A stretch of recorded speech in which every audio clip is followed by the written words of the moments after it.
Buenas noches a todas y todos. Muchas gracias por sintonizarnos una vez más, otro miércoles a las 6 de la tarde en punto, en estas ventanas a la política nacional de la Escuela de Ciencias Políticas de la Universidad de Costa Rica, que siempre, como todos los miércoles, estamos aquí transmitiendo vía la página web oficial de YouTube de la Escuela de Ciencias Políticas, conversando sobre los temas más importantes de la actualidad nacional de Costa Rica. Mi nombre es Valeria Vargas. Como siempre, muchas gracias por sintonizarnos. Un placer poder compartir con ustedes el análisis que tenemos planteado para el día de hoy. Justamente recordarles que a través de la página web de donde estamos transmitiendo ahorita en el canal de la Escuela de Ciencias Políticas pueden dejar los comentarios, las preguntas para las personas expertas que tenemos invitadas el día de hoy y cualquier otra observación es de suma importancia para el equipo de la producción. Sin más, vamos a comenzar con la introducción del tema del día de hoy. Tenemos planteado un programa de ventanas a la política nacional que hemos denominado la última legislatura, análisis del discurso presidencial y elección del directorio legislativo a propósito de las últimas semanas y los últimos días que hemos tenido dentro de la coyuntura política nacional en nuestro país que han sido de muchísima actividad. Entonces, tenemos como invitados a varias personas que vienen de parte del Observatorio de la Política Nacional, que obviamente es un observatorio que forma parte de la Escuela de Ciencias Políticas, y me voy a permitir introducirles. Tenemos a dos personas estudiantes que son estudiantes avanzados de la Escuela de Ciencias Políticas, que además son asistentes del OPNA. Tenemos a Alejandro Molina y a Larisa Álvarez. También tenemos a la profesora Eugenia Aguirre, investigadora y docente de la Escuela de Ciencias Políticas, que también forma parte del equipo investigador del OPNA, y también al profesor Rodsay Rosales, quien es el coordinador de este observatorio. Entonces, muchas gracias por acompañarnos. Es un honor contar con ustedes una vez más. El segundo programa que hacemos también con el OPNA. Entonces, recordarle a las personas que si quieren saber más sobre este observatorio, pueden ver el programa que hicimos el año pasado. Muchas gracias. ¿Cómo se encuentran?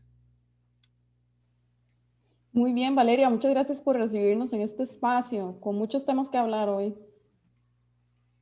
Un gusto, como Hola, siempre, para el OMNA participar en el espacio de ventanas a la política nacional. Y sí, remembrando que hace un año estuvimos justamente discutiendo de manera similar a como lo hacemos hoy los temas que nos reúnen para analizarlo ya en el último año de la actual administración. Muchísimas gracias por acompañarnos en esta noche y sin más preámbulo vamos a comenzar con la primera pregunta o el primer gran tema que vamos a discutir el día de hoy y vamos a conversar sobre el primer análisis de coyuntura y ese boletín que siempre se elabora de parte del OPNA para que nos comenten cuáles han sido algunos de los temas y de los hallazgos más importantes que tiene el mismo y entonces comenzar con esta pregunta la discusión del día de hoy. sí, muy buenas noches. El análisis de coyuntura que recién publicamos en el OVNA tiene principalmente 4 ejes. El primero es una revisión prospectiva del año electoral que está actualmente en curso. El segundo es relacionado con los acuerdos de la mesa multisectorial y su seguimiento en la Asamblea Legislativa. El tercero es una sección dedicada específicamente al tema del empleo público. Y el cuarto es ya una síntesis más general de tendencias y trayectorias alrededor del Fondo Monetario Internacional. Entonces, me voy a permitir la libertad de hablar de los primeros 2 ejes que mencioné del análisis de coyuntura. El primero es, como recién mencioné, sobre el año electoral. En esta sección hemos establecido 3 diferentes categorías que hacemos el llamado a ponerle atención, mejor dicho. El primero son los elementos que se pueden calificar como lo viejo conocido, dentro de lo cual incluimos puntos como la crisis de representación política, que se manifiesta en un bajo y un pobre apego partidario por parte de la ciudadanía costarricense. La encuesta que hoy publica el CIEP es un claro ejemplo y una evidencia muy palpable de esto que estoy mencionando. Un segundo elemento sería la relevancia de las encuestas como herramienta de análisis y para obtener información sobre las preferencias electorales, a pesar de que en 2018 este elemento ha quedado muy desprestigiado precisamente por los casos, bueno, el principal caso es el caso de Opol, que se evidenció un manejo indebido de esta herramienta. También dentro de lo viejo conocido incluimos el inequitativo sistema de financiamiento de las campañas políticas, dentro de lo cual argumentamos que el rol de los financistas privados es un elemento central al cual se le debe poner atención, principalmente en el seguimiento de tendencias y trayectorias dentro de la campaña electoral, dentro del posterior quehacer político, ya sea desde el Poder Ejecutivo resultante o desde las fracciones legislativas que se terminen eligiendo. Y dentro de esto hacemos el llamado de atención que siempre hacemos de no caer necesariamente en esos cantos de sirena que usualmente proponen una reducción del financiamiento público, de la deuda política, a las campañas electorales. Aquí hacemos siempre la advertencia de que, bueno, es que cuando retiramos el financiamiento público, ¿qué es lo que queda? Queda únicamente el financiamiento privado y eso abre la puerta para que los intereses privados, intereses corporativos, se colen dentro de la gestión pública. Entonces, dentro de lo viejo conocido, estos son los principales elementos a los cuales nosotros le instamos al público que ponga atención. El segundo gran tema es el que hemos denominado lo reciclado y las apariencias. Aquí es sencillo, tomamos como punto de partida el vaciamiento ideológico de los partidos políticos. Ya no tenemos aquella liberación nacional firmemente socialdemócrata, no tenemos la unidad social cristiana firmemente social cristiana, no tenemos más allá partidos socialistas que sean muy sólidos, partidos liberales sólidos, sino que los partidos se han convertido en maquinarias electorales de intereses particulares, más allá de una generación de pensamiento, una generación de ideas que en otro momento sí se notaba muy palpable. Dentro de los productos o de las consecuencias de este vaciamiento ideológico de los partidos, notamos una doble tendencia.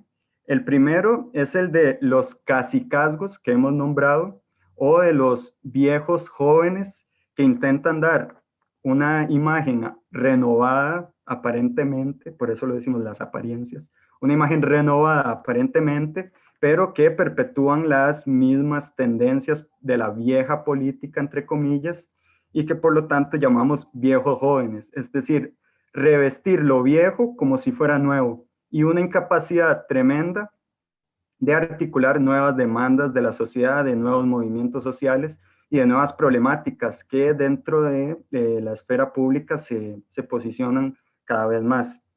La otra tendencia que viene aparejada a esta tendencia de cacicazgos es la de los nuevos jóvenes, o un intento de regenerar la política, pero que igual advertimos que se reviste de la misma forma, de viejas maneras de conducir la política, y más bien se introducen elementos clientelares de la misma manera, o se acude directamente al populismo.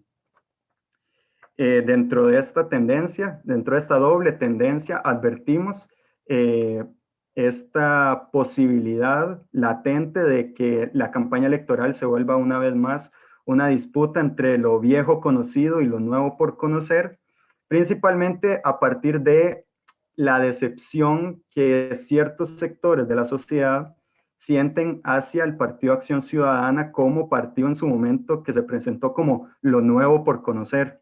Entonces vemos que tendencias como la de regresar al bipartidismo abiertamente cobran fuerza, a pesar de que esto es algo que todavía debería cuantificarse en mayor medida.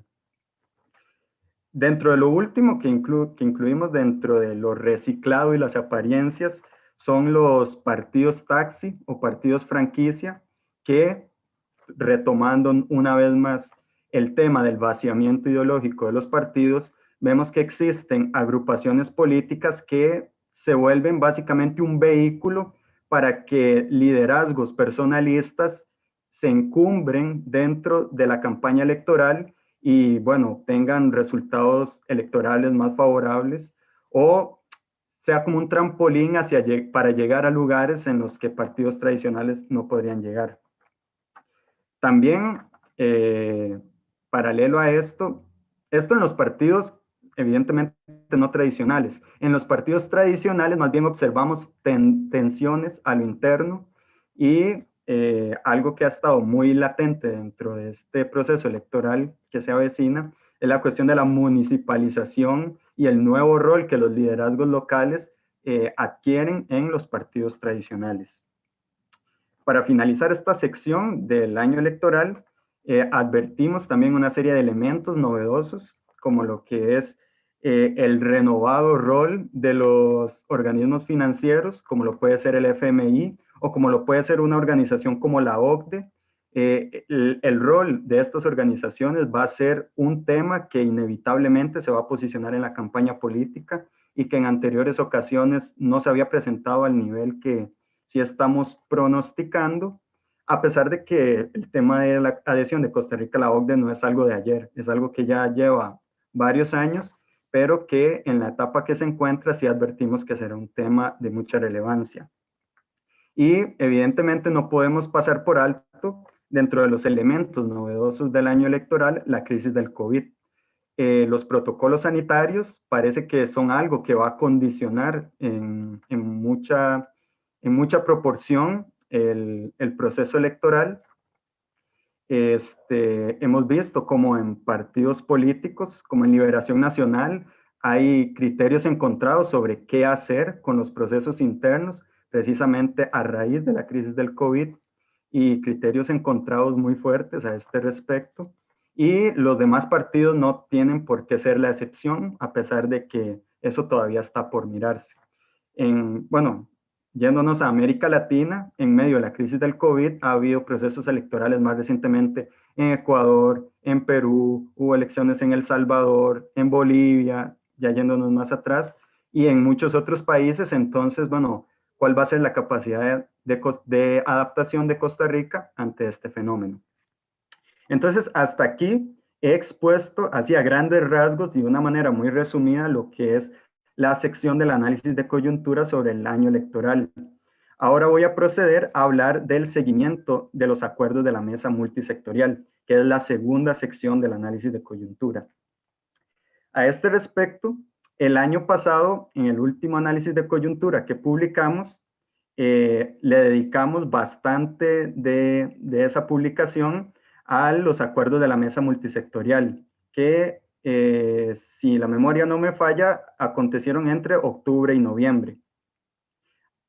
A este respecto, advertimos que la Asamblea Legislativa iba a ser el actor fundamental para la materialización de esos acuerdos, porque muchas de esas cosas son reserva de ley. Entonces, tomando en cuenta el contexto de la Asamblea Legislativa, advertimos que el primer elemento, y que ese no lo podemos pasar por alto, es que la Asamblea Legislativa se encuentra en un periodo excepcionalmente prolongado de sesiones extraordinarias, producto de la reforma constitucional que se aprobó a este respecto en el 2020. Por lo tanto, desde el 1 de diciembre del 2020 hasta el 31 de julio del 2021, la agenda legislativa la define el Poder Ejecutivo. Esto es importante precisamente porque entonces el avance que va a tener los acuerdos de la mesa multisectorial dependen también de su convocatoria por parte del Poder Ejecutivo. Entonces, según lo que hemos estado observando, el gobierno desde diciembre se comprometió a convocar en la corriente legislativa los proyectos de ley acordados en las mesas de diálogo multisectorial. Y siempre se han salvado en decir, bueno, los convocamos, pero la prioridad es el proyecto de ley de empleo público. Y aquí surge un elemento muy delicado porque en el análisis de coyuntura que publicamos en 2020, el último del 2020, advertimos que el tema del empleo público había sido un punto más bien de discordia, no había sido un punto donde se haya encontrado un acuerdo ni una posición conciliatoria entre los actores que participaron en la mesa. Entonces, eso es un primer elemento para que señalamos y que advertimos con respecto a esto. El hecho de que la prioridad del Ejecutivo sea el empleo público también ha quedado demostrado con las 4 ocasiones en las cuales han desconvocado el resto de proyectos de ley en corriente legislativa para agilizar o para enfocarse principalmente en el tema del empleo público. Un último tema que también a este respecto consideramos que es importante tomar en cuenta es la llegada de la campaña electoral a la Asamblea Legislativa. Hay al menos 5 diputados y diputadas que han manifestado sus intenciones de participar y, bueno, dentro de las primarias de sus respectivos partidos. Roberto Thompson, Carlos Ricardo Benavides en Liberación Nacional, Pedro Muñoz y Erwin Macís en la Unidad Social Cristiana, y la más reciente fue la de Carolina Hidalgo por parte del PAC. Entonces, esta llegada de la campaña electoral y esta priorización que evidentemente los partidos van a hacer de la campaña electoral puede ser un elemento que erosione la búsqueda de consensos. Entonces, a grandes rasgos, con los acuerdos de la mesa multisectorial, sí, en síntesis, advertimos y recordamos que el Poder Ejecutivo tiene el control de la agenda. Hay que poner también mucha atención a las decisiones que toma el Poder Ejecutivo en este tema y también a seguirle el rastro a la ruta que lleva el proyecto de ley de empleo público, que esa ha sido la prioridad del gobierno, y con lo cual, bueno, cedo la palabra a mi compañera Larisa si quiere profundizar en este tema. Bueno, como les hablaba mi compañero Alejandro, el tema del empleo público ha abarcado todas las portadas últimamente, y es que es conocido que el empleo público es un tema que viene desde 2019. Desde 2019 se va hablando de que debería ser una prioridad en el gobierno, bueno, por parte del Ejecutivo, y es una ley que sabemos que está promulgada por élites económicas y políticas en este país. Y bueno, se viene posicionando incluso más anteriormente, en 2018, desde la discusión en el marco del plan fiscal. Y bueno, la ley de empleo público, como reiteradamente nos decía Alejandro, es una prioridad para el Ejecutivo durante estos primeros meses de 2021. Incluso en una reunión de los diputados con el FMI, el FMI decía que no era una prioridad para ellos. Sin embargo, es conocido que para el FMI se tienen que proponer ciertas medidas para que ellos las aprueben, y en base a esas medidas ver si se puede generar o no el crédito.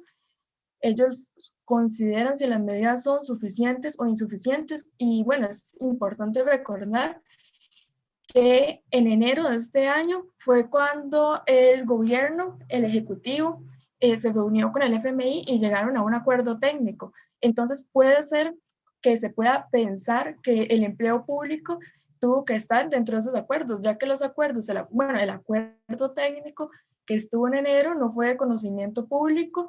Sin embargo, lo que fue de conocimiento público fueron las metas macroeconómicas que propuso el FMI hacia Costa Rica, que era disminuir la deuda y asegurar una sostenibilidad en déficit.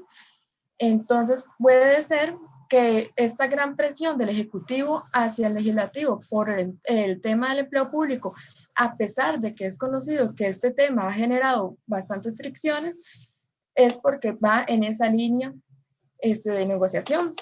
De hecho, el Poder Ejecutivo, como bien decía Alejandro, ha reiterado todos los proyectos convocados por él en sesiones extraordinarias para así poder avanzar con la ley del empleo público. Sin embargo, esto es contradictorio también con la negociación con el FMI, debido a que se ocupa avanzar en los proyectos para que el FMI considere el préstamo, y en el empleo público no se ha logrado avanzar.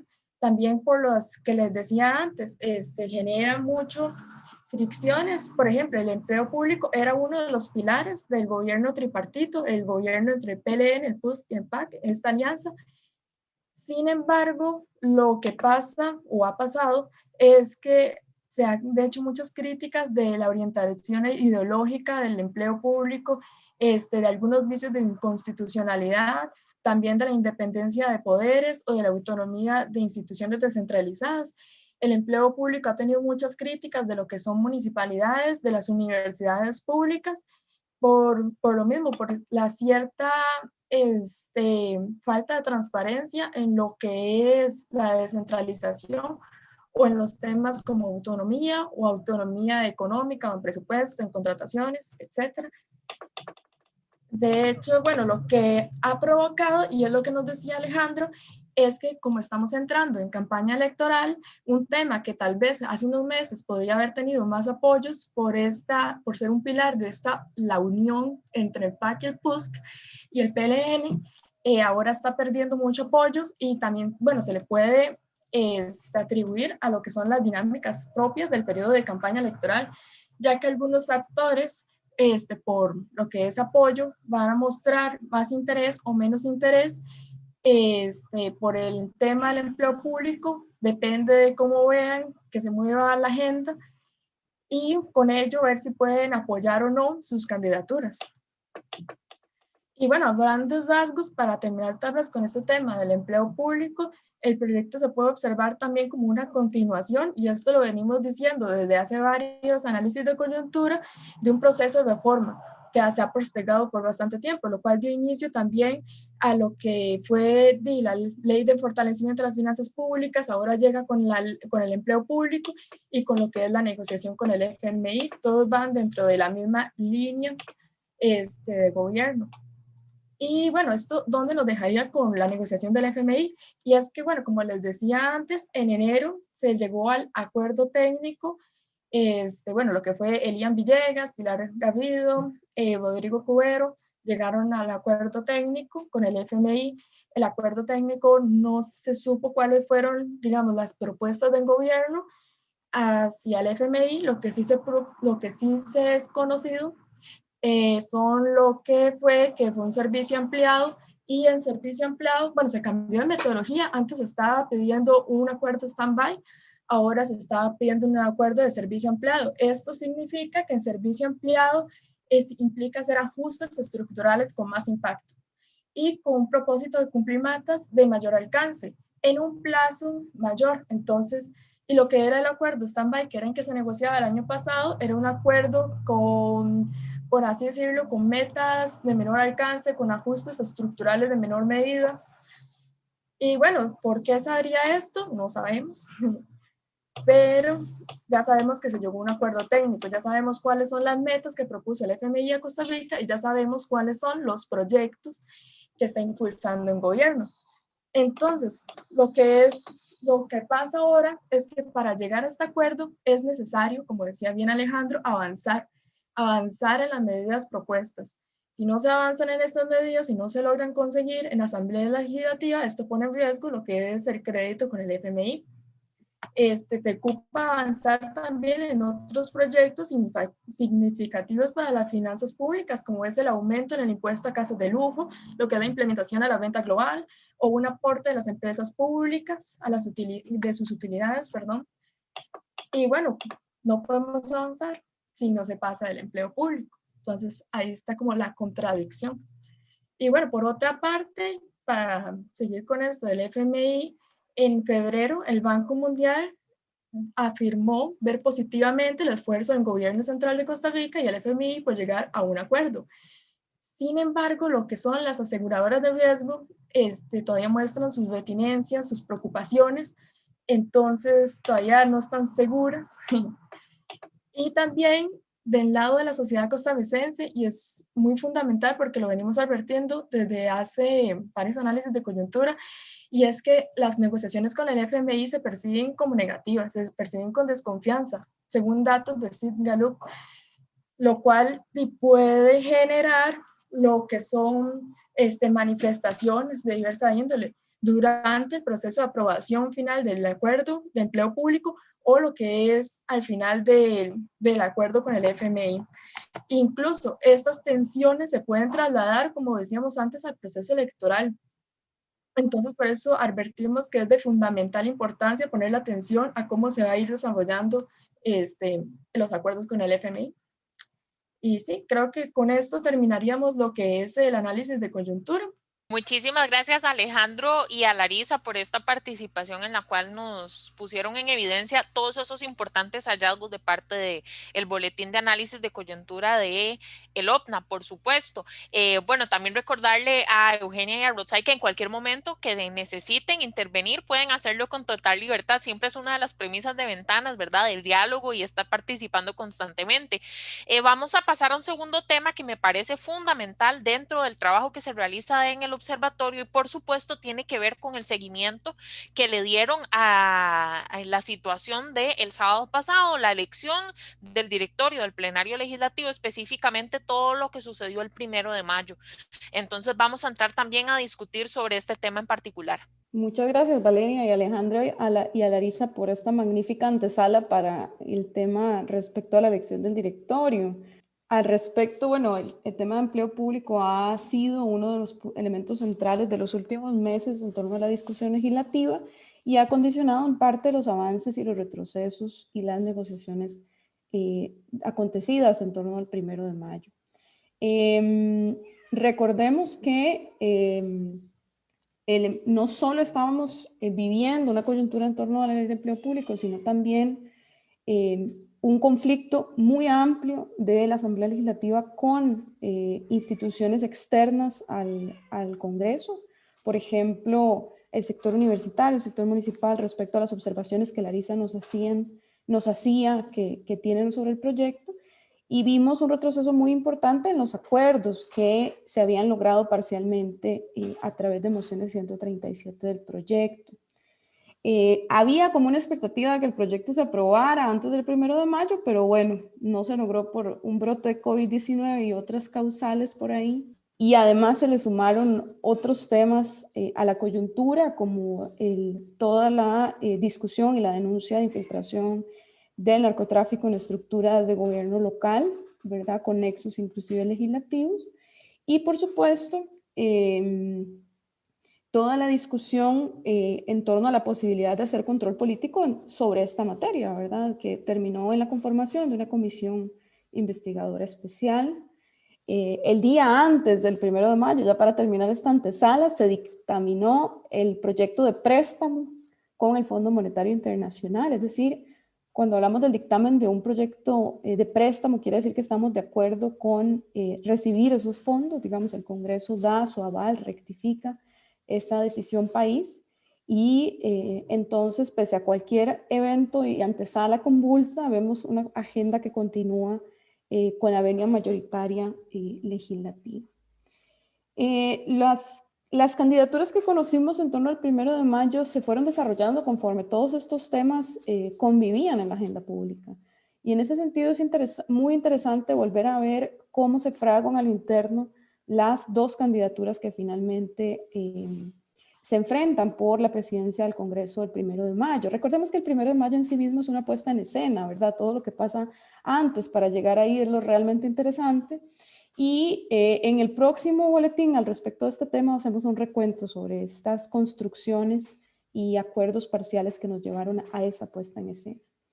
Tenemos la candidatura a lo interno de Liberación Nacional, que se supo que tuvo 3 contrincantes por este puesto, con finalmente una disputa dual entre la diputada Silvia Hernández y el diputado Wagner Jiménez. Ambos diputados cercanos a liderazgos históricos de ese partido, de esa fracción legislativa. Doña Silvia Hernández, un liderazgo muy cercano a don Antonio Álvarez de Santi, y don Wagner Jiménez, un liderazgo muy cercano a don Rodrigo Arias y también a la figura de don Carlos Ricardo Benavides. Es interesante en ese sentido que queda fuera don Jorge Fonseca de esta disputa, pues ya había ejercido el rol de la vicepresidencia, pese a que no desiste hasta el final en ser parte del directorio legislativo. Tras 3 votaciones a lo interno, llegan después a un desempate sobre quién tendría que ser la persona que representa esta fracción en la búsqueda del directorio, y acá muchas de las preguntas tiene que ver con qué se negocia a lo interno para efectos de decidir quién va, ¿verdad? Y en ese sentido es muy interesante que el hecho de que Silvia Hernández fuera elegida nos habla de una silla vacía en una comisión clave para la agenda con el Fondo Monetario Internacional, que es la Comisión de Asuntos Hacendarios. En la otra acera, mientras esto estaba pasando, la Unidad Social Cristiana se postula a la diputada María Vita Monge, un acto muy individual, luego nos damos cuenta que lo hace sin ningún tipo de apoyo de su fracción. Una diputada muy particular, pues en los estudios de voto nominal que se conocen en el país, a través de los estudios que hacen el programa Estado de la Nación, una diputada que vota muy separada de su fracción legislativa. No es de extrañar entonces que se postulara sin la venia de su fracción a este puesto. ¿A qué me gustaría llegar después de este breve repaso? Hay que, nada más, sin antes que se nos olvide, que Acción Ciudadana le da su apoyo a la diputada María Vita Monge, es como de alguna manera la candidatura y el triunfo de Silvia Hernández lo empezamos a ver y lo valoramos desde el punto de vista de la conformación de un directorio de oposición. En el Observatorio de la Política Nacional hemos dado un seguimiento muy cercano a todo lo que esta oposición tan diversa y tan plural en términos políticos ha desarrollado como acciones de control político dirigidos hacia el gobierno, y cómo el primer anuncio que hace Silvia Hernández respecto a quién le da su apoyo, que es la fracción de Nueva República, el bloque de diputados independientes, no la fracción legislativa, nos da luces de que va por un esfuerzo de consolidar esa oposición, ¿verdad? Además, inmediatamente después, en un par de días, nos enteramos que Restauración Nacional, de aquella división histórica que nos sorprendimos en 2018 y que todavía hoy tiene consecuencias, se sumaban también a esta candidatura. Entonces, desde ese momento podríamos valorar que se estaba fraguando un esfuerzo por consolidar este concepto. Y por supuesto, 14 votos más los 17 que podía obtener de su propia fracción, más 2 o 3 diputados independientes que le dieron su apoyo rápidamente, en un proceso de una semana, le sumaban los 30 votos necesarios para llegar a ese puesto. Lo que es muy interesante después de conocer esta situación es cómo la fracción oficialista decide separarse de la posibilidad de ser parte de esta negociación. Recordemos que el año pasado habían dicho, no queremos una silla en el directorio, pero queremos ser parte de este acuerdo multipartidista. Este año se separan de esa posibilidad y nos dejan cuestionamientos, que eso los conversaba con Alejandro esta semana, sobre qué trasfondo tiene realmente esta valoración. Alejandro, no sé si quieres profundizar un poco acá para no acaparar un monólogo. No, en realidad todo bien.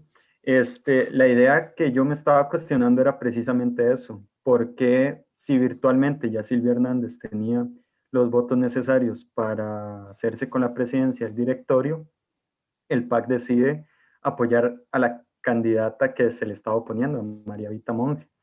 Entonces, dos hipótesis que, bueno, yo también le pedí como su impresión a Eugenia, era si esto era una incapacidad para llegar a un acuerdo con Liberación Nacional o si por otro lado eso era una intención deliberada de entregarle a Liberación Nacional el control del directorio en año electoral y en medio de todo lo que estamos discutiendo alrededor del FMI que ya mencionamos previamente.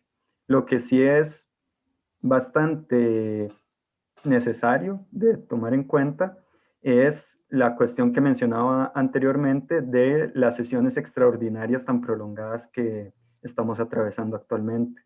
Entonces uno ahí se pregunta, bueno, Silvia Hernández como presidenta del directorio, ¿cuánto tiempo va a estar en sesiones ordinarias? Es un tiempo más reducido, si no me equivoco. Entonces ahí es donde quizás puede uno encontrar respuestas de por qué el PAC deja ir esa oportunidad, porque el año pasado negoció no estar en el directorio, pero estar en comisiones y bueno, quizás era algo estratégico, pero ahora es que se quedó sin nada. Está en una peor situación con respecto al 2020 o respecto al último año. Entonces, sí, esas eran más o menos como las ideas que él estaba como intentando discutir con Eugenia para ver cuáles eran sus impresiones y sus análisis a ese respecto. Sí, no, y esto nos llevó a una pregunta mucho más importante y me alegra que Alejandro también lo introdujera. vamos a ver, hay un esfuerzo de consolidar y unir a todas esas fuerzas políticas, pero realmente nos corresponde advertir como observatorio que hay una serie de elementos que van a impedir esta consolidación de un directorio duro de oposición. Y duro hablo de aquella tradición de obstaculizar, bloquear, aquella tradición de contravenir cualquier propuesta del Ejecutivo. Y hay unos elementos fundamentales en esa lógica que quisiera retomar para finalizar esta intervención, pero podemos seguir discutiendo más adelante también. Vamos a ver, el hecho de que se hayan, voy a puntuarlo, son 4 nada más.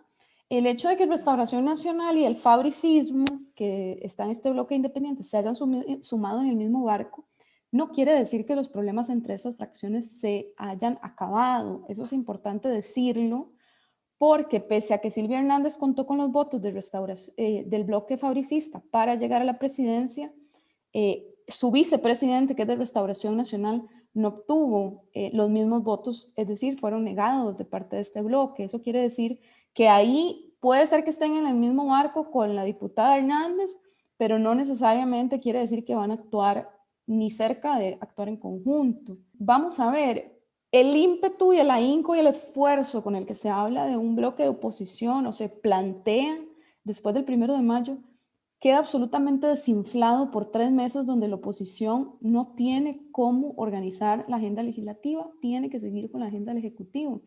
Y eso, déjenme decirles que hoy, ya haciendo la revisión estricta, solo 19 proyectos de los 65 que la oposición utilizó para ponerse de acuerdo están convocados por el Ejecutivo. Entonces, ahí nos tenemos que cuestionar si van a tener elementos para mantenerse en esta lógica de oposición, ¿verdad? Aunque esta ha sido una asamblea legislativa muy particular, donde los acuerdos han sido muy coyunturales, hay una intención discursiva de hablar del bloque de oposición. Por último, otro punto muy, muy importante es el regreso a sesiones ordinarias que va a pasar. Recordemos que desde el 1 de diciembre del 2020 no hay sesiones ordinarias. A un año de que se acabe la Asamblea Legislativa, se acabe este grupo, salgan estos diputados, volver a la posibilidad de que mi proyecto, que el Ejecutivo desde hace 8 meses no me convoca, por fin yo lo pueda hacer avanzar, va a ser que está bien, estamos de acuerdo sobre 65 proyectos, pero hay voluntades individuales y ansiedades respecto al fin del ciclo que conviven respecto a la posibilidad de mantener esta alianza.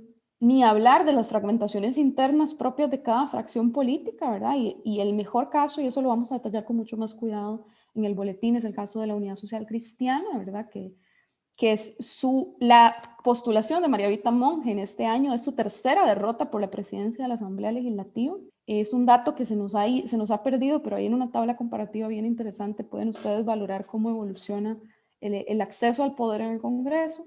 Y, por supuesto, 2 elementos que ya retomaban Alejandro y Larissa con todo el detalle. El juego que va a venir a ser la campaña electoral, las 5 precandidaturas, y este afán que conocemos desde hace mucho tiempo, pero que se intensifica en campaña electoral, que es diferenciarse del otro.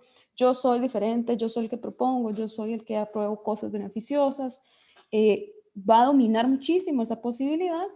Y por último, la agenda con el Fondo Monetario Internacional, que es muy interesante. 2 anotaciones que las vamos a advertir y dejar advertidas en nuestro informe. Primero, que dentro de la agenda del acuerdo multipartidista, del acuerdo de oposición, no hay ni un solo proyecto, más allá del de empleo público, que tenga que ver con la agenda del Fondo Monetario Internacional. Eso es, y la presidenta de la Asamblea en su discurso lo confirma y le dice al Ejecutivo: usted tiene que negociar proyecto por proyecto, este es su esfuerzo, ¿verdad? Eso es plantear un escenario de conflicto. Y por último, el hecho que esa agenda con el Fondo Monetario Internacional tiene discusiones sobre nuevos impuestos. Y el presidente en el discurso de ayer, y aquí casi que le voy pasando la bola a Rothstein, habló de varios créditos internacionales para hacer distintas obras, y esos no son temas exactamente donde la oposición se haya manifestado de la misma manera en otras ocasiones. Entonces, por acá vamos un poquito en el análisis de este tema. El informe más detallado, obviamente, ahí lo publicaremos en nuestros medios. y no, pues siempre es un tema a debatir, así que cualquier otro elemento que alguno quiera agregar, quedo a la orden. Gracias, Eugenia. Efectivamente, en este momento vamos a hablar de lo último, ¿verdad? Lo que ha sucedido más recientemente y es el tema de la rendición de cuentas del presidente de la República en este tercer año de gobierno. Esto sucedió el día de ayer frente al plenario legislativo, en donde el presidente Carlos Alvarado da su tradicional informe, que son los 2 días que van acompañados, tanto el 1 de mayo como la rendición de cuentas del presidente. Entonces, en este momento, el profesor Rothschild Rosales nos va a dar su análisis y sus apreciaciones sobre lo que vimos el día de ayer. Bueno, muchas gracias y buenas noches. Sí, cae uno en la tentación también de referirse con algunas notas al margen de lo que de manera, a mi juicio, muy clara y muy ilustrativa han expuesto Larisa, Eugenia y Alejandro. Y una de ellas, sin duda, a la que no puedo dejar de referirme, es a el condicionamiento que representa en el análisis de la política nacional el año electoral. Este es el año electoral, no es los 3 meses anteriores y oficialmente donde se declara por parte del tribunal abierta la campaña. Este ya es el año electoral y encontrábamos visos de él desde final del año pasado, sin duda. Y el mejor ejemplo de que este es, en efecto, el año electoral es ya el olvido por completo al famoso y retórico discurso del supuesto gobierno de unidad nacional, ¿verdad? Que en el OVNA siempre hablamos de que era falaz y de lo que se trataba era un acuerdo de unidad tripartita, PUS, PLN, PAC, que se reflejaba, recordémonos, eso parece historia antigua, pero hace escasos 3 años, desde la conformación misma del gabinete, ¿cierto? Gabinete que hoy es radicalmente distinto al de aquel momento. Pero eso es un indicio de lo que en el OVNA hemos llamado el seguimiento a trayectorias y tendencias, ¿cierto? El año pasado pasamos de la política en época del coronavirus a la política en época del Fondo Monetario Internacional, y este año tenemos que hablar inevitablemente también de la política en Costa Rica en el contexto de las elecciones o de el proceso eleccionario nacional y general, que culminará en efecto, y es previsible que sea no en febrero, sino en abril del año entrante. Y con respecto al discurso del presidente, el informe o, como ahora mencionaba Valeria, la rendición de cuentas, vamos a referirme a eso, pues evidentemente está matizada determinada por esa visión y esos factores variables de naturaleza electoral y de cálculo político electoral y partidista. Yo no quiero, y no voy a hacerlo en los próximos minutos, reiterar ya una serie de reflexiones detalladas que sobre el discurso el OVNA desde ayer mismo ha propuesto para la reflexión en distintos foros, como el organizado por CICAP el día de ayer en la tarde, en el que participó Eugenia, o por ejemplo en la participación en noticias del Canal 11 de nuestro compañero Jonathan Cotto, en horas de la noche. Voy a hacer algunas reflexiones adicionales y subrayar, eso sí, destacar de eso que ya hemos dicho, lo que consideremos es relevante. Y es que dentro de una valoración general que podríamos hacer de este discurso, informe o pseudo rendición de cuentas, es el balance negativo y el sinsabor que yo diría para la inmensa cantidad de sectores y grupos poblacionales del país representó ese informe. Para los públicos y grupos poblacionales que estábamos, por alguna razón, interesados en darle seguimiento a ello. Pero debemos, y con eso creo que voy a concluir también recordándolo, lo más triste es que no solamente hay un balance negativo, sino que hay, y se demuestra con este informe, una absoluta irrelevancia con respecto a lo que diga el presidente de la República. Y eso debería llamarnos la atención como personas ciudadanas en un país y un sistema político democrático. Y creo que ese es un primer llamado a atención. Lo segundo que quisiera resaltar, bueno, ya dije que muchas de estas reflexiones van a ser ampliadas en el boletín, este que estamos anunciando, y para lo cual les pido que pongan particular atención también a los registros de estas intervenciones que el OCNA hace en medios de comunicación y en distintos foros académicos y ciudadanos. Y para eso les invito, y este es un anuncio parroquial, a que visiten nuestra página y nuestro acopio de todos esos documentos y actividades, productos, en nuestra página del OCNA, que Eugenia siempre, mi memoria falla y nos recordará cuál es la dirección electrónica. Sí, nosotros en el observatorio hemos hecho un esfuerzo muy importante por poner a disposición de todos los públicos los materiales que vamos generando. Tenemos varios canales. El primero es la página web www.opna.ucr.ac.cr y el último, y también tenemos pues Facebook y redes sociales al respecto de las participaciones del día de ayer, tanto de Jonathan Cotto, parte de nuestro equipo, y mi persona. También están esas participaciones para que las podamos recopilar. Estos días para nosotros son muy intensos respecto al intercambio y a la discusión sobre estos asuntos, y pues hacemos también un esfuerzo por llevar esas mismas discusiones a nuestros distintos públicos.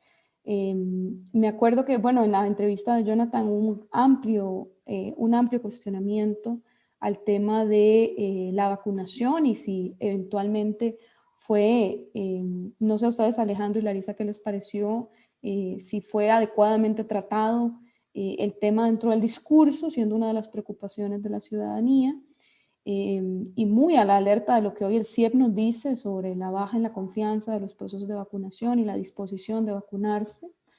Y por otra parte, en la otra participación que tuvimos con el CICAP, analizamos más el discurso desde el punto de vista de reforma al Estado, ¿verdad? De cómo queda debiendo conceptualmente y en lo práctico de la política la puesta en escena de temas relativos a la reforma al Estado. Bien, gracias, Eugenia.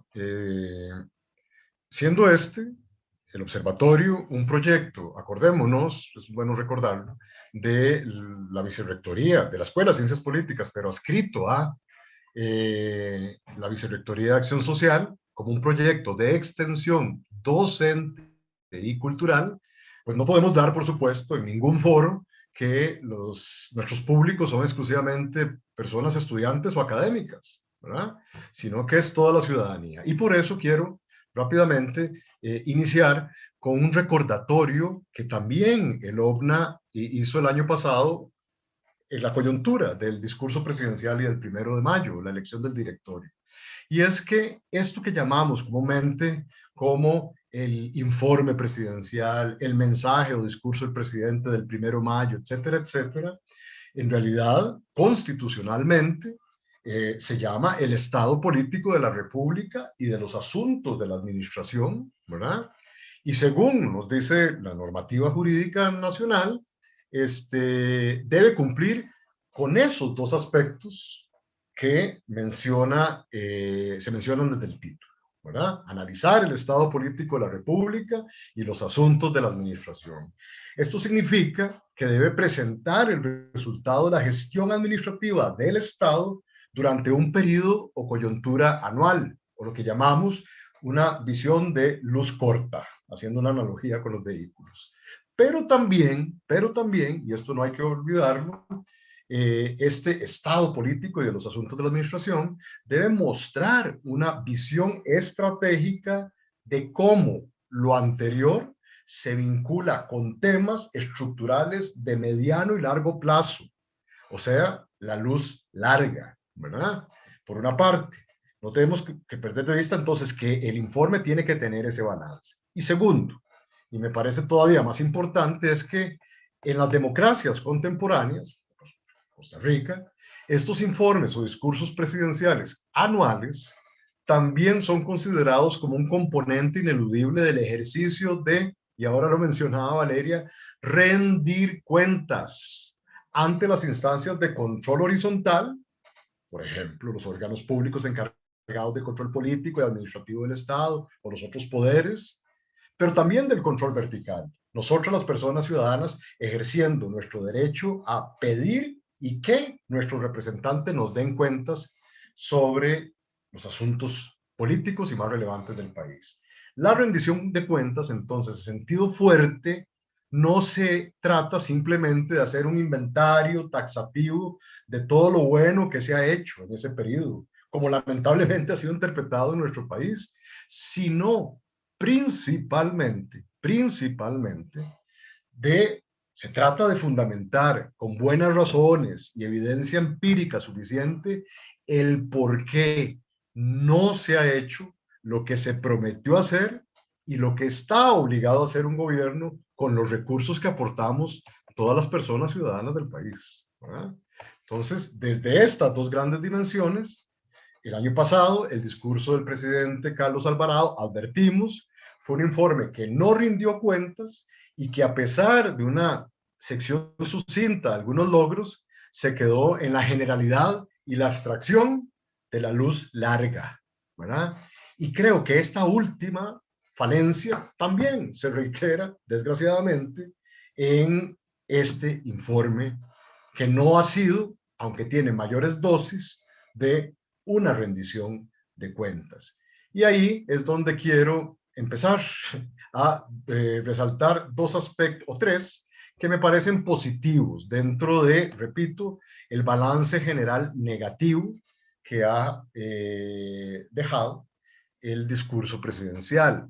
Resalto cuatro o tres, en realidad, aspectos que me parecen positivos y que no es mezquino reconocérselos en el discurso presidencial.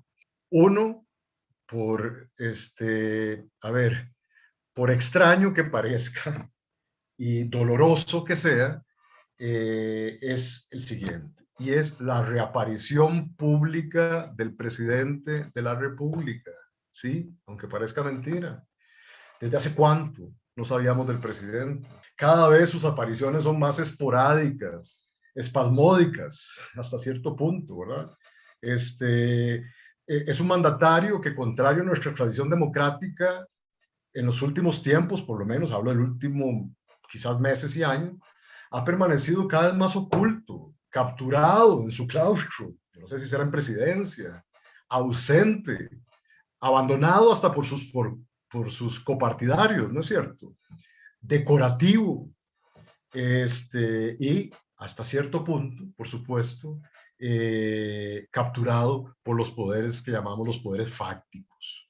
Y además de todo ello, impopular ilegitimado socialmente, a pesar de que, hoy, paradoja, el CIEP, el resultado de la encuesta que nos publica hoy, parecía que el presidente, con esa desaparición, paradójicamente estaba logrando ganar algunos puntos de aceptación y de popularidad. Pero el simple hecho de que vuelva a aparecer públicamente y que dé la cara y que hable con la ciudadanía y con los otros poderes, me parece que es, aunque sea evidente y obvio, es un punto, digamos, que habrá que agradecerse en primera instancia. Segundo, y ahí sí, no quiero ser mezquino en absoluto, me parece que, a diferencia del año pasado, este informe ya tiene más dosis de rendición de cuentas, ¿verdad? Ya se preocupó un poquito más por decir qué no hizo con los recursos y las expectativas que nosotros, las personas ciudadanas, depositamos en el gobierno y en nuestros representantes. Pero, anticipo, no nos hagamos muchas ilusiones tampoco con que fue una rendición de cuentas, porque es una rendición de cuentas llena de excusas endilgadas a la responsabilidad de otros o de otras agencias y de otros actores. Tercer punto que quiero resaltar a favor del informe, y es algunos avances me parecen importantes en infraestructura, en obra pública, en seguridad ciudadana y pondría un signo de pregunta en el combate al narcotráfico. Creo que eso es importante, es relevante y no es mezquino reconocérselo. Y quizás el cuarto punto, por eso dije no sabía si eran 3 o 4 puntos a favor, es el tema de la salud pública y el manejo que ha tenido el gobierno y las autoridades públicas, yo diría que más la institucionalidad pública en su conjunto, frente a o con la atención a la emergencia nacional y mundial provocada por el COVID-19. El resto, básicamente, han sido esfuerzos. Y si hiciéramos un análisis de contenido ya más detallado, con análisis de frecuencias y demás, nubes de palabras, etcétera, es bien interesante darnos cuenta que esfuerzo o esfuerzos es quizás una de las palabras que más se repiten a lo largo del informe. Esfuerzos para lograr la no reactivación económica todavía, esfuerzos por mejorar las condiciones de empleo y subempleo y de empleo informal, esfuerzos por combatir a la pobreza, dicho sea de paso, minusvalorando absolutamente la evidente, real, flagrante, inaceptable problema de la desigualdad, pero siempre nos habla de esfuerzos, ¿verdad? De un gobierno que no se esfuerza, mejor no es gobierno, ¿verdad? Entonces, me parece que a pesar de que él quiere que le reconozcamos, o el Ejecutivo quiere que reconozcamos sus esfuerzos en esas otras áreas, pues evidentemente los logros han sido pírricos, por no, por decir el término apropiado, o utilizando un eufemismo, bastante pobres, ¿verdad? Y ahora sí, adicionando a todo lo negativo que se ha dicho y que no quiero reiterar en este momento con respecto al informe, desde ayer, Eugenia, Alejandro lo mencionó y Larisa, tangencialmente, y Jonathan también del OMNA. En el OMNA, todos hemos coincidido en que se trató de un discurso confrontativo, ya creo que lo había anticipado, endilgando responsabilidades y culpas a una otredad, y una otredad bastante específica. Ahora los sindicatos, ahora los empleados públicos, ahora el empresariado antiambientalista, ¿verdad? Entonces, ganando y abriendo heridas en esa otra edad. Pero también hasta con las bancadas legislativas, confrontándolas.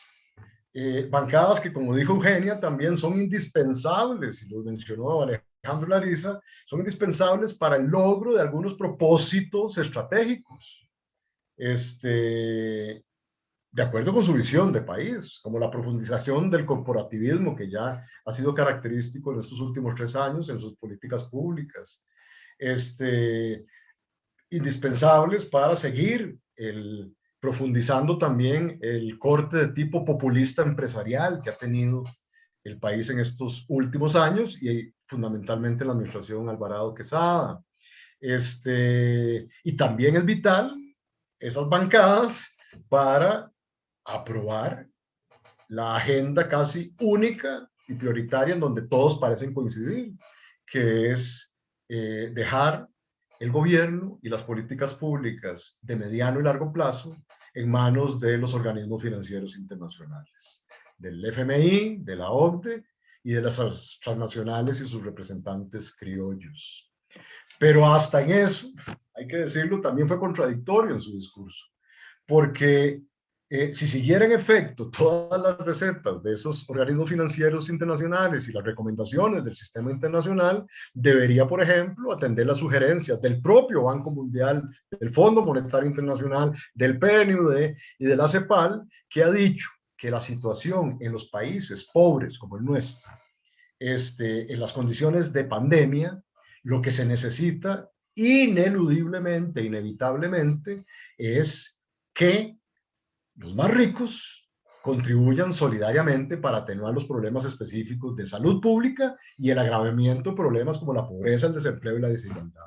Y en esto ha sido reiteradamente omiso y capturado por esos poderes fácticos poderosos que ni siquiera quieren oír hablar de eso, aunque vengan desde los propios organismos financieros internacionales que apoyan el proyecto que ellos suscriben. Otro aspecto que me parece negativo es, se ha dicho que la sensación que deja el discurso del presidente es que no se sabe para quién gobierna. No, yo creo que eso está claro desde el año 2018, con este gobierno de unidad tripartita, que aunque lo ha aderezado con algunas migajas o pinceladas de posiciones aparentemente progres, ¿verdad? Lo mencionó ayer, como el acuerdo de Escazú, el precio de los medicamentos o la universalidad de la pastilla del día después, ¿verdad? Esos son barnices de progre a un gobierno que básicamente ha sido conservador en lo social y neoliberal en lo económico, ¿verdad? Entonces, yo creo que sí está claro quiénes gobiernan, pero, o para quiénes gobiernan, pero lo que quedó todavía más evidente es quiénes gobiernan. ¿Y quién lo hace formalmente? Si hay un ejecutivo que fue nombrado a partir de unas elecciones cada vez menos concurridas, dicho sea paso, pero quienes realmente ejercen el poder son esos poderes fácticos fuera de la institucionalidad y en muchos casos fuera incluso del territorio nacional. Otro aspecto que me parece negativo es la mirada que tiene el presidente como una persona, y casi que estoy haciendo, incursionando en la disciplina de mis colegas psicólogos, pero y psicólogas, que es el de una persona presa del pasado, ¿verdad? Hay una vocación en todo el informe constante a la responsabilidad que sus antecesores tuvieron para la situación actual. Y esto es reiterado como una excusa y un pretexto resentido pareciera, ¿verdad? Y eludiendo cualquier responsabilidad en la atención de estos problemas acumulados y que se supone, uno esperaría, debe saber, alguien que aspira a la presidencia de la República y que 3 años después no termina de darse cuenta y de sorprenderse por esa situación. Pero no solo tiene la mirada perdida en el pasado para justificarse, sino que también pareciera, con todo respeto, que en sus propuestas para solucionar los problemas de la Costa Rica actual, la Costa Rica del Bicentenario, también recurre a muy viejas o reconocidas recetas que en el pasado resultaron también inviables, como por ejemplo la reforma a nuestra forma de gobierno y régimen político para transformarlo en semipresidencial o semiparlamentario. Recetas similares a las que han sido recomendadas desde hace muchísimos años, yo diría que décadas, por N cantidad, ¿se acuerdan? De grupos de notables, comisiones de expertos, comisiones de reforma del Estado, estructuras paralelas del Estado, etcétera, etcétera, etcétera. Recetas que no descalifico a priori, o no las calificamos en el OMNA, sino que, siendo algunas de ellas quizás loables, han sido descartadas o rechazadas justamente por falta de legitimidad social, por la retórica falaz de un supuesto gobierno de unidad nacional, por la ausencia total de participación ciudadana amplia en su discusión, por jugar a engañar con falsas expectativas sobre supuestos procesos de diálogo social, como lo recordaba ahora Alejandro, los suscitados durante el periodo de octubre y noviembre del año pasado y anunciados con bombos y platillos por el propio presidente en su discurso justamente de hace un año, en su discurso presidencial o informe de hace un año. En términos generales, el balance es negativo, ¿cierto? Pero eso, desde mi punto de vista, como demócrata y ciudadano, repito, así lo anuncié al principio, no es lo más grave. Lo más preocupante para nosotros como OVNA, como personas ciudadanas, demócratas, es cómo por la irresponsabilidad de nuestra clase dirigente y el bloque en el poder, eso que la Constitución llama y que deberían ser los asuntos de la administración y el estado político de la República, son temas cada vez menos relevantes, vacíos y más insignificantes para la inmensa mayoría de la población de nuestro país. Yo lo dejaría ahí y si alguno de ustedes quisiera adicionar algo, encantado. Me gustaría escucharlo.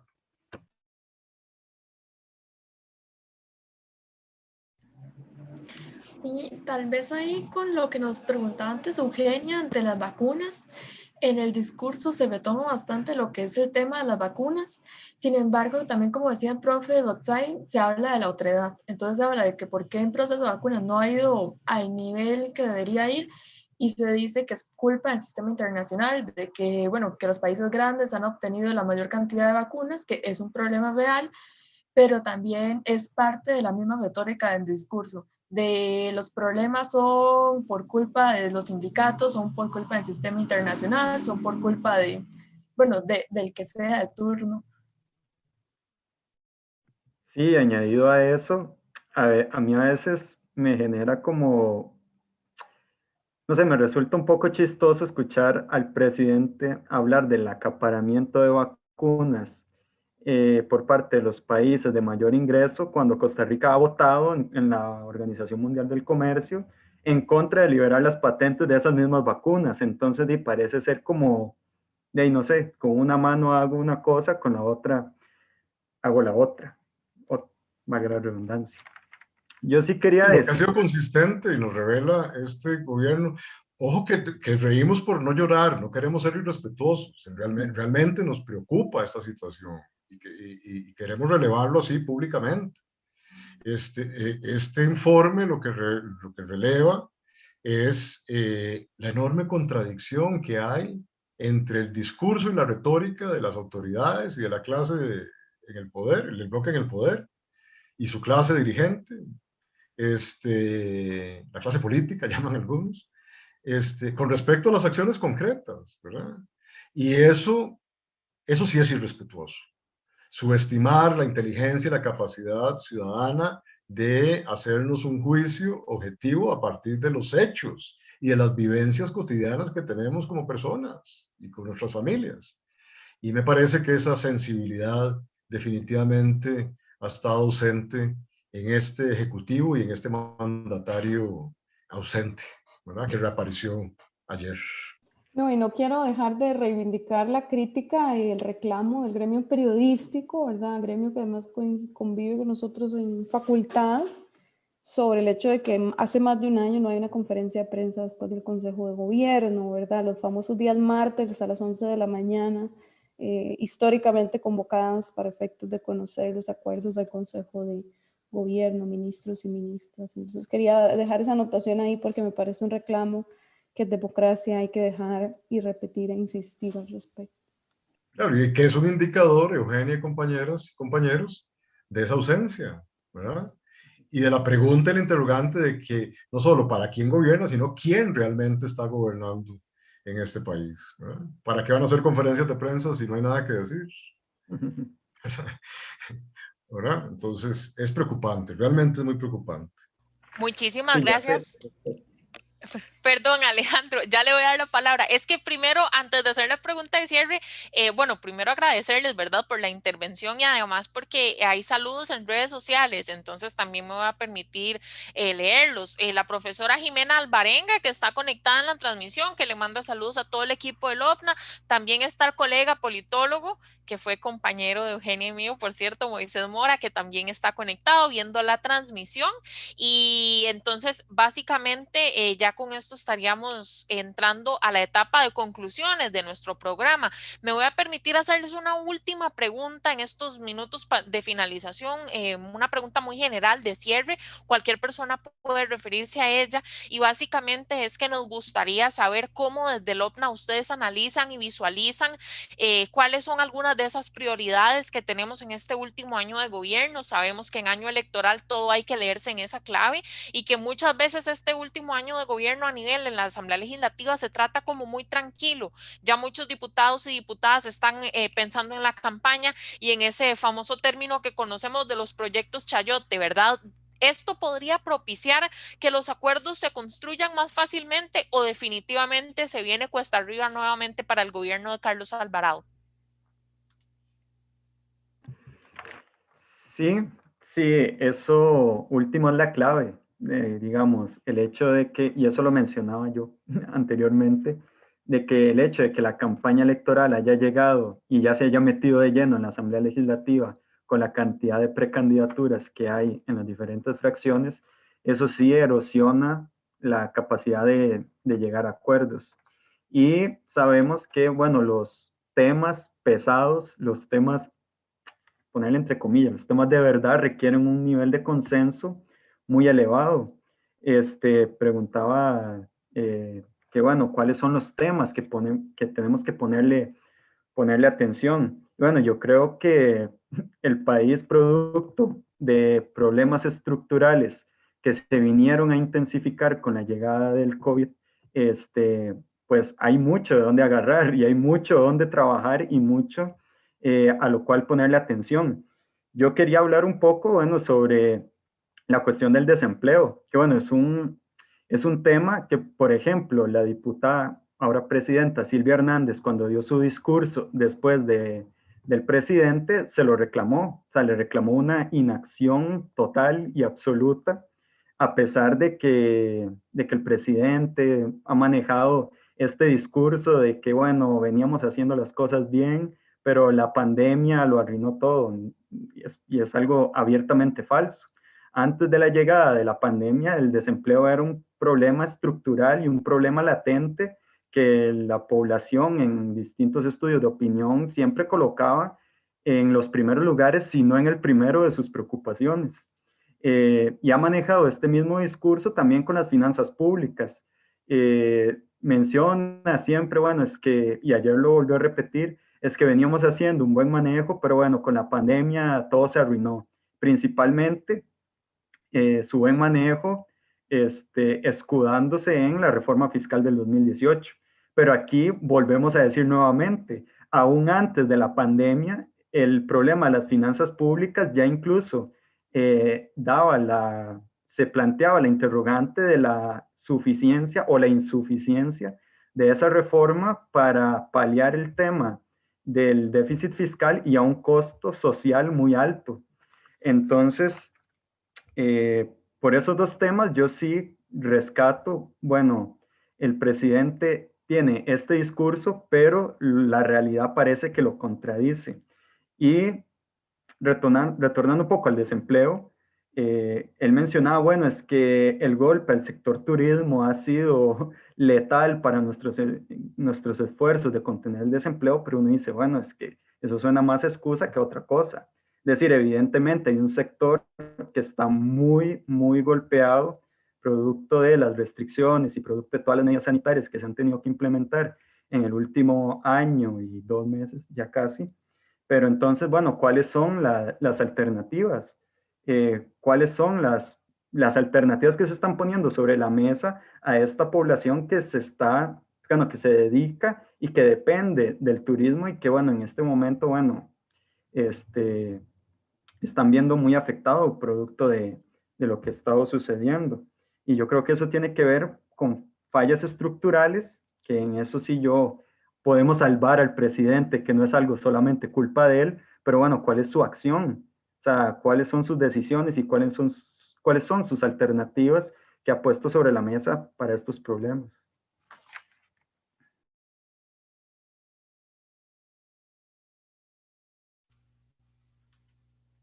¿Alguien más quisiera añadir algo al respecto? Nada más, Valeria, reiterarles otra vez, anuncio parroquial, que visiten nuestra página web y nuestras redes sociales, donde todas nuestras actividades, productos, opiniones, comentarios, intervenciones, reflexiones en general, permanentemente tratamos de ponerlas a disposición de la mayor cantidad de públicos posibles. Ya anunciamos hoy la publicación de este análisis de coyuntura, porque finalmente es un análisis de coyuntura que le queremos decir boletín especial, pero que es un análisis de coyuntura en sí mismo sobre estos dos acontecimientos que dentro de la agenda política ordinaria siempre, siempre, a pesar de todo lo que hemos dicho, tienen que ser relevantes y tienen que ser significativos. La elección del directorio y el discurso presidencial y máxime en un contexto de año electoral y de crisis sanitaria como la que estamos viviendo. Muchas gracias. Muchísimas gracias a todo el equipo del OPNA que nos acompañó el día de hoy, por supuesto al profesor Rotzai Rosales, la profesora Eugenia Aguirre y también a Larisa Álvarez y a Alejandro Molina, que forman parte de ese amplio equipo de asistentes que están haciendo ese monitoreo constante en redes sociales, en medios de comunicación y todo lo que tiene que ver con lo que pasa en la Asamblea Legislativa. Muchas gracias por habernos acompañado el día de hoy. Muchas gracias por la invitación y estamos siempre a las órdenes. Muchas gracias. De verdad fue Muchas gracias. un gusto estar acá. Feliz noche, gracias, cuídense mucho. Muchísimas gracias. Con esto finalizamos el programa del día de hoy. Como siempre, agradecerles a cada una y a cada uno por la sintonía del programa y también extender el agradecimiento a la compañera Carol Ríos, nuestra comunicadora de la Escuela de Ciencias Políticas, y al compañero Eric Mora, quien nos acompaña en la parte de informática tras bambalinas, haciendo que esta transmisión sea posible. Recordarles nuevamente también, este es un esfuerzo conjunto de la Unidad de Producción y Comunicación de la Escuela de Ciencias Políticas, en el cual participamos varias personas que ustedes siempre nos ven en cámara todos los miércoles a las 6 de la tarde. Invitarles nuevamente al programa que vamos a tener la próxima semana, que va a ser sobre la encuesta que salió el día de hoy de las y los compañeros del CIEP. Y con eso finalizamos. Nuevamente, muchas gracias, buenas noches y nos vemos la próxima semana.